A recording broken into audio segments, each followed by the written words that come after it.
¿Cómo llegaron los primeros pobladores a Santa Cruz? Imagínate dejarlo todo en el Ecuador continental en los años 30, 40, tus amigos, tu familia, tu mascota, tu tierra natal, tratar de buscar oportunidades en un lugar inhóspito como son estas Islas Galápagos. Y es que el día de hoy vamos a descubrir una increíble historia de una familia que llegó hace mucho tiempo, cómo vivían, cómo era Santa Cruz en ese entonces y cómo se formó su comunidad hasta la actualidad. Y es que muchas de esas personas que vinieron en ese entonces a Galápagos decidieron quedarse para siempre. ¿Qué tenía esta isla para convencer a tantas personas de cruzar el océano Pacífico a 1000 kilómetros hacia el oeste y llegar a unas islas inhóspitas, a unas islas áridas, con rocas, cactus, vegetación y nada más que eso? Y a medida que vamos a estar en este video lo vamos a descubrir. Y es que detrás de mí se encuentra la casa de mis bisabuelos que llegaron hace mucho tiempo atrás, en la década de los 60, en donde vamos a transportarnos a esa época y descubrir cómo ellos vivían y cómo lo hicieron. No me puede caber en la cabeza cómo unas personas llegaban a un lugar tan árido y era supervivencia al final, ¿no? En ese entonces no habían supermarkets, no habían minimarkets, no habían carreteras, simplemente se podía caminar por senderos llenos de rocas, pero siempre llegaron con un objetivo, el buscar mejoría en sus vidas. Y claro, ellos llegaron con hijos y también un bienestar para ellos. En la actualidad tú puedes venir 2 horas en avión, del aeropuerto hasta Puerto son 1 hora, 45 minutos en carro, puedes tener cualquier facilidad, pero en ese entonces no podías tenerlo. Era muy difícil el conseguir las cosas más básicas que en la actualidad tenemos. Como las primeras personas llegaban de otros lugares del Ecuador continental y se encontraban con algo como esto. Tenemos una hermosa tortuga terrestre ahí como si fuera normal, intentando comer, intentando buscar qué hacer en la tarde. Los primeros que llegaron a Galápagos eran extranjeros, alemanes, suizos, noruegos. Con decirles que los primeros pobladores de Santa Cruz en los años 1927 fueron noruegos. Y es que el gobierno de ese entonces quería poner una fábrica de pescado aquí en Galápagos y las personas más experimentadas en el tema eran los noruegos. Y el objetivo, aunque suene irónico, era que los noruegos llegasen y contrataran a gente ecuatoriana para poblar las islas de esta forma con soberanía ecuatoriana. Pero el primer intento de Santa Cruz y por parte del gobierno del Ecuador no se pudo realizar, ya que los noruegos se fueron después de un naufragio de sus barcos en los cuales ellos pescaban. Muy pocos noruegos se quedaron en Santa Cruz, luego empezaron a venir más personas del Ecuador continental. Bueno, y en este momento nos encontramos con Vicente Manjarres, obviamente es mi tío y me dio la cabida aquí para tratar de contar un poquito de lo que es la historia de Galápagos y su experiencia de primera mano. Lamentablemente mis bisabuelos, los padres de mi tío, ya no están con nosotros, pero nos va a compartir historias de esa época. Tío, ¿cómo está? ¿Cómo está? Bueno. ¿Cómo le va? Aquí muy bien, buenas tardes. Verle que a los tiempos que se venga por acá. Y veo que ha estado trabajando aquí con... Sí, ¿Con qué ha estado trabajando? Esta es una planta que está siendo un poco plagosa y está de tratarle de eliminar. Esto come las tortugas, creo, Sí, ¿no? eso come las tortugas y va poquito a poquito regando. Claro, es una plaga. Cuénteme, ¿qué tal ahorita la temporada? Hay bastantes tortugas, creo, ¿no? Sí, hay bastantes tortugas por todo lado ahora ya. Los del parque dicen que hay 3000 tortugas, pero no, para mi censo hay mucho más. Hay el doble casi.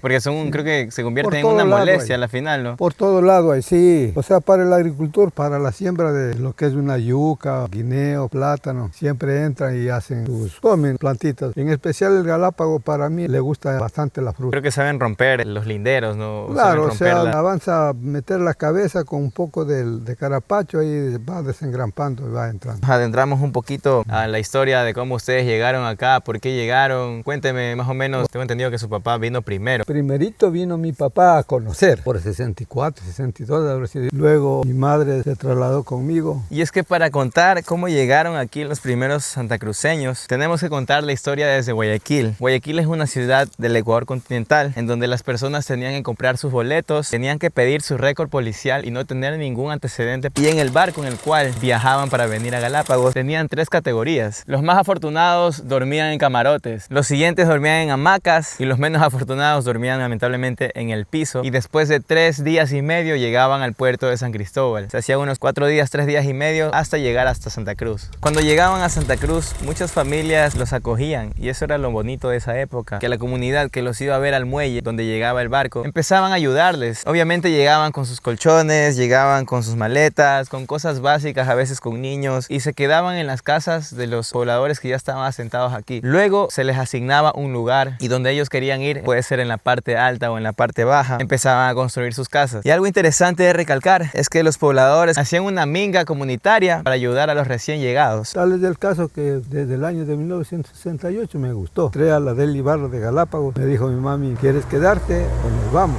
Yo dije, me quedo. Y me quedé a primer grado, ahí. Niño apenas de 6, 7 añitos. Mi padre había venido a conocer solo. Y de ahí le gustó, había dejado cogiendo esta propiedad. Vino con mis 2 hermanos, a mi hermano el Hernán el mayor y Hermes. Vino trayendo un tío mío también y una señora quien les ayudaba para acá a hacer patria aquí. ¿Cuántos hermanos son ustedes? Somos 7 aquí. Mi tío Vicente, él es el único de la familia, se podría decir. Desde la década de los 60 aún está aquí en la finca trabajando. Como lo vimos cuando llegamos, eso no fue planeado, simplemente le caí. Mi tío no tiene celular, no utiliza redes, no utiliza WhatsApp. Claro. Entonces yo solamente llegué, yo dije, él va a estar ahí. Y verídico, estaba trabajando y como ven, ya ha estado. ¿Cuántas horas ha estado haciendo esto, tío? Desde mañana. Desde la mañanita. Si yo hiciera lo que mis bisabuelos hicieron en ese entonces, de venir a esta tierra inhóspita, claro, les daban las tierras, pero, claro, pero había que trabajar bastante. Siempre tenía que trabajar bastante y tenía que tener un pequeño capital para asentar una casita de poner cinto, todo eso. Ustedes quisieran ver el traslado que se hacía más antes con burros y caballos de aquí al puerto, pero pónganse a pesar, de aquí se hacía 4 o 6 horas cuando llovía duro. Si ustedes ven, hay encañadas, son pequeños ríos que cuando crece y muchas veces tienen que estar esperando 1 o 2 horas con los animales cargados. ¿Y si le pasaba algo? Si es que se caía, se rompía el brazo, le dolía la barriga, aquí ¿qué era, hacía? Don Brito, él era el doctor más antes y por eso hay un monumento ahí. Él era el único doctor que salvaba la situación para todo. Eso quedaba abajo, ¿no? Abajo en puerto, tenía que llevar en camilla, como hamaca, una persona allá y otra allá, y la gente bajaba para turnarse. Y es que hay que recalcar que nosotros a lo que estuvimos subiendo, estábamos en una moto. Actualmente la carretera es fácil y nos demoramos aproximadamente 20 minutos, ya voy a pasar las imágenes, hasta llegar acá. En caso de algún accidente, como estamos en el lado norte de la isla, noroeste, para ir al lado sureste, donde se encuentra el pueblo Puerto Ayora, se demoraban 3 y 6 horas y lamentablemente no era inmediata la atención. Pero todo eso era lo que tenían que pasar los colonos de Galápagos. Tengo entendido que aquí en este sector, hace mucho tiempo atrás, en la época colonial, existían muchos piratas. Para mí, la forma de pensar, el puerto no fue allá para los piratas, el puerto fue en la zona del Edén, porque en esa parte de Salasaca son sembríos grandes de cabuya. La cabuya es una planta que sirve para hacer sogas para los barcos. Hoy ya no utilizan mucho, hoy lo utilizan el nylon. Su papá encontró una espada, o creo que un vecino encontró una espada por aquí en una vertiente de agua que existe. Aquí en la poza Salasaca, donde que ahí cavan cabullas los piratas. ¿Por qué venían de aquí, del Edén? Porque a esta poza era la una y la poza La Cristal, que es una poza que ahorita tiene unos 2 hectáreas o 3 hectáreas de agua y que no se seca. Es que hay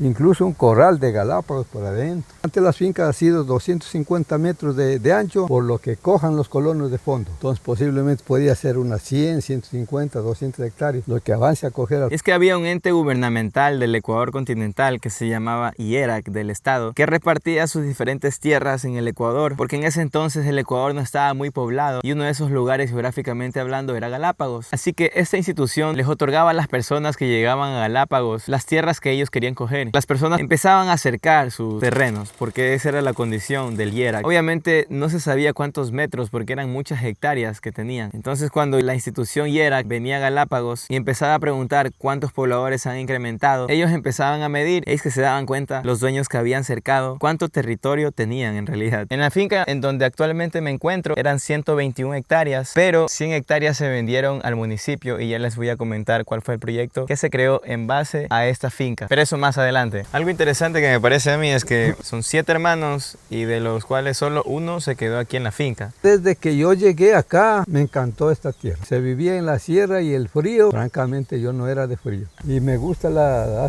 tranquilidad, la naturaleza. Algo interesante que estuve investigando también, las comunidades que llegaron a Santa Cruz por primera vez se ayudaban mutuamente y si alguien necesitaba, por ejemplo, una gallina. Cuando hubo la pandemia vi que se ayudaban mutuamente cuando vino la pandemia acá. La gente fue muy caritativa, fue muy buena. Como hace muchos años. Hace muchos años. Y aquí tenemos este arbolito, un ceibo en Galápagos. Le voy a contarle este arbolito. Mi padre trajo colchones de ceibo. Y ya cuando posiblemente estaban viejitos, no sé, agarró, botó, se vino una pepa. Y yo estaba aquí casualmente trabajando con un machete. Cuando en medio de las escobas burjas grandes, ya con el machete que estaba así, le alcanzo a verle. Digo, este arbolito está medio raro. Le comencé a arreglar más bien y le puse una estaquita. Algún árbol de algo ha de ser. Y ha sido un árbol árbol de ceibo, ve. Ahora está gigantesco. Y seguimos con la aventura. Aquí mi camarógrafa del día, mi hermanita Dariana. Saluda, Dariana. Por toda la finca saben haber tortugas gigantes, pero me parece que ellas están abajo. No han subido de las costas aún, creo. Pero algunas veces que he venido aquí a visitar a la familia, he visto 10, 20, 30 tortugas. Y aquí nos encontramos en un tipo de estructura como era de la época. Esta casa fue construida por etapas. La parte de acá ya se hizo después, pero esto de madera era más o menos como eran construidas las casas en ese entonces. Así se amansa un gallo en el siglo XXI. Hay que darle cariño, si no se va. Y luego a la sopa, ¿o no? Ah, no, ya cuando esté más viejito hay un reemplazo, hay que ponerle a la sopa. ¿Y dónde lo encontró ese arisco? Aquí de la casa, no, que no se le escoge. Y anda pegando a otro que me gusta. Por eso lo está castigando, amansando. Estoy castigando, amansando y que no le pega al otro gallo. Es que vamos a conocer, aquí adentro tiene una especie como de huerto medio natural. Es como un hueco de unos 3 metros de profundidad, creo yo. Hay que bajar por estas escaleras. Ahí esto es jorito, esto es como un guineo pequeño. Yuca. Y en ese entonces, hace muchos años también comían lo mismo, ¿no? Tenemos una plantita de aguacate. Papaya. De papaya. Hay papaya y achote también. ¿Y si utiliza el achote para cocinar? Sí se da uso, pero por la pura sí, a veces se compra de ahí. Sí tenemos el arbolito de achote. Pero ¿y cómo se hace el achote? Se le saca las pepitas, se le seca en una forma criolla. Le tenía uno más antes, una tarrina que se utiliza de pescado. Se le pone ahí, se le pone un poquito de manteca y ya está. Aquí hay una gallina que está poniendo huevos, ¿no? Es criollo. Aquí estaba, parece una gallina. Sí, no, este es el pico. Sí. Una gallina con, aquí está el pico y las alas. Hay que tener mucha imaginación en el campo, ¿sí o no, tío? Ya lo vieron, aquí estamos como en un cráter, una especie de cráter parece eso, ¿no? Un accidente geográfico. De la mañana me levanto, comienzo mis labores de hacer desayuno, de ahí comienzo a cuidar las aves, a ordeñar unas vaquitas que hay y así. Uno no se aburre en el campo, siempre hay algo que hacer. Vamos a buscar la cocina en donde el tío sabe hacer. ¿Qué sabe hacer aquí, tío? Granos. Lentejas, alberjas, se cocina aquí. Se quema basura, hace granos, baila para la fritada. Tiene que invitar pues a la fritada. A fin de año ya pues tenemos que conversar para hacer una fritadita, ok. Ya, de una, ahí me avisa. Ya, hecho. Vamos a ir a investigar el túnel que dice el tío. Yo no he ido, pero tenemos que ir a buscarlo. Está de limpiar, está de arreglar y ponernos con cabos, todo eso para ver qué hay en ese túnel. Como Power Rangers nos vamos a vestir ahí, tenemos que ir.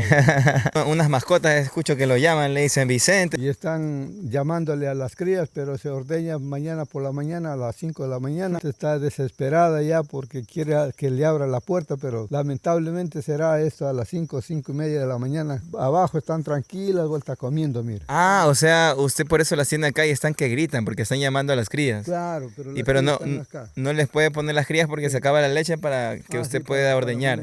¿Y tienen nombre? Es Esperanza, esa se llama Juana, esa se llama Estrella, esa se llama Mejor que Vos, la de abajo. Sí. Ahí le dice Vicente, Vicente, ábreme la puerta. Tío, cuídese, ha sido un placer. Ya nos vemos en la próxima ocasión, chicos. Para conocer el túnel que tenemos de explorar un túnel acá.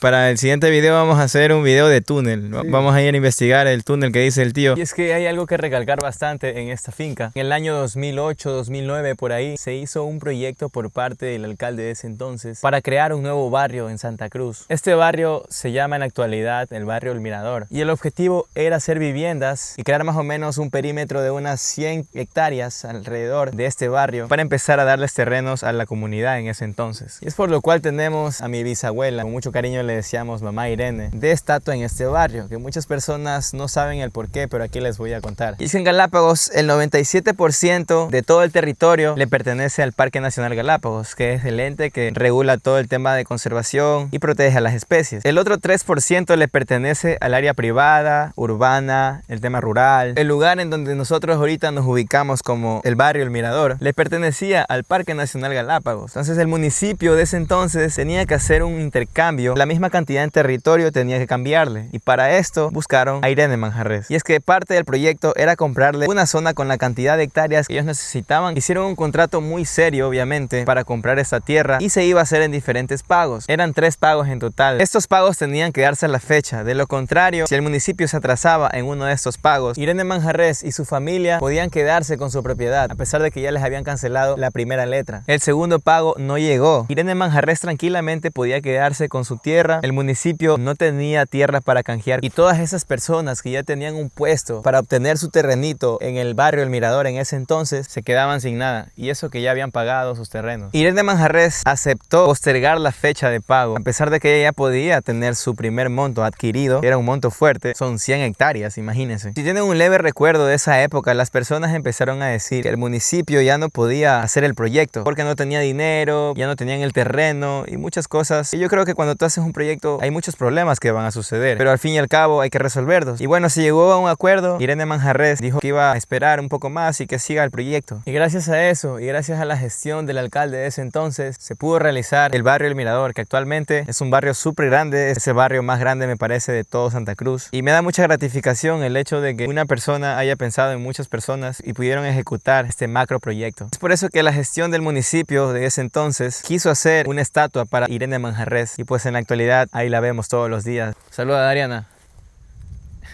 Y ya podemos ver tal vez un poco la puesta de sol. Ojalá se libere un poco de las nubes para que se pueda ver mejor. Vamos a cruzar los dedos. ¿Y por qué las personas se quedaron y decidieron permanecer tanto tiempo hasta la actualidad? Muchos decidieron fallecer en este hermoso lugar y ser enterrados. En honor a todos ellos estoy haciendo este video, ya que Galápagos, como lo mencioné, no solamente es naturaleza, no solamente es conservación, también es historia, también es cultura. Una cultura que se está forjando recién, pero que va a trascender. Y el hecho de hacer estos videos es para dejar esa trascendencia, que futuras generaciones no se olviden desde dónde vinimos para saber a dónde tenemos que ir. Quiero agradecer a uno de mis tíos que me ayudó mucho en esta información que recopilé. Se llama César Lombeida, muchos de ustedes lo han de conocer. Y uno de los mensajes que le pregunté, algo que me supo decir y puedo corroborarlo con toda la historia que he escuchado de Galápagos: tenemos que regresar a esa comunidad que existía antes, a esa ayuda comunitaria que teníamos en ese entonces. Somos un solo pueblo. Santa Cruz tiene que crecer para el beneficio de todos, porque solo así podemos llegar a ser algo mejor. Yo creo que todos deberíamos tratar de mejorar en ese aspecto para dejarles un Galápagos a las futuras generaciones con buenos principios y consejos. Para responder la pregunta que hicimos al principio, ¿por qué se quedaron? ¿Por qué decidieron permanecer y morir aquí? Y es que a la larga encontraron su oportunidad. Ese fue el sinónimo. La paz, la comunidad, la correlación entre el ser humano y la naturaleza fueron la respuesta de los primeros pobladores de Galápagos. Y bueno, gente linda, gente hermosa, con este atardecer me despido. Ha sido un placer haber estado en este increíble video donde nos transportamos a la época cuando los primeros pobladores estuvieron aquí. Un video corto, tal vez un video con mucho resumen, porque aquí en Santa Cruz pasaron muchas cosas y pues vamos a seguir documentando, y para eso deseo lo mejor para ustedes. Gracias por su tiempo, gracias por vernos. Suscríbanse, déjenle like y no se olviden que vamos a estar cada semana subiendo videos. Nos vemos en la próxima. Ya.